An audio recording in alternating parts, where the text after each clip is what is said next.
Paris, Madame la Présidente du Conseil régional d'Île-de-France, chers élus, chers amis, membres du Conseil de coordination des Arméniens de France.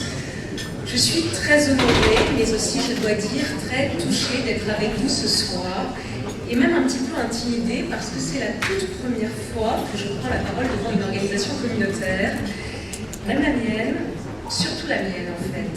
Et je vous assure que c'est beaucoup plus facile d'interviewer des hommes politiques que d'être là parmi vous ce soir. Mais voilà, même les républicains les plus farouches ont aussi des parents. Et il se trouve que j'ai une mère arménienne. C'est un problème que nous partageons tous ici. Impressionné par la maîtrise du français. Que pourtant, pour certains, ils pratiquent depuis 1 ou 2 ans, c'est vraiment tout récent.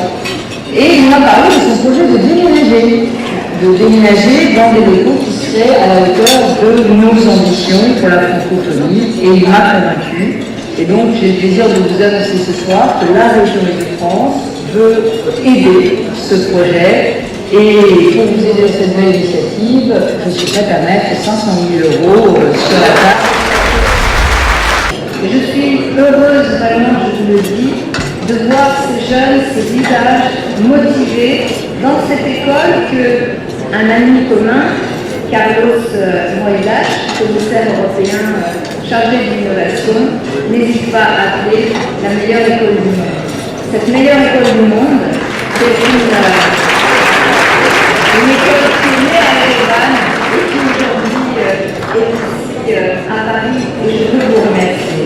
De distinction, je souhaite bien sûr la partager avec les élus CSI et les membres de la mission, 65 chercheurs de France et d'étrangers qui ont consacré des centaines d'heures, des milliers au total, à la rédaction du rapport principal et des importants volumes d'annexes.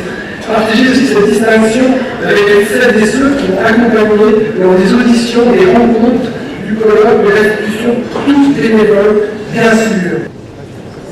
J'ai ressenti au fond de moi dans mes racines arméniennes, mes racines de descendants, de survivants de génocide arménien, cette haine qui nous est si familière, celle qui autorise tous les crimes, piller, tuer, violer, torturer, tout simplement parce que vous êtes différents. Aratoralian et Mourad-Patadian ainsi que le bureau national du CCR.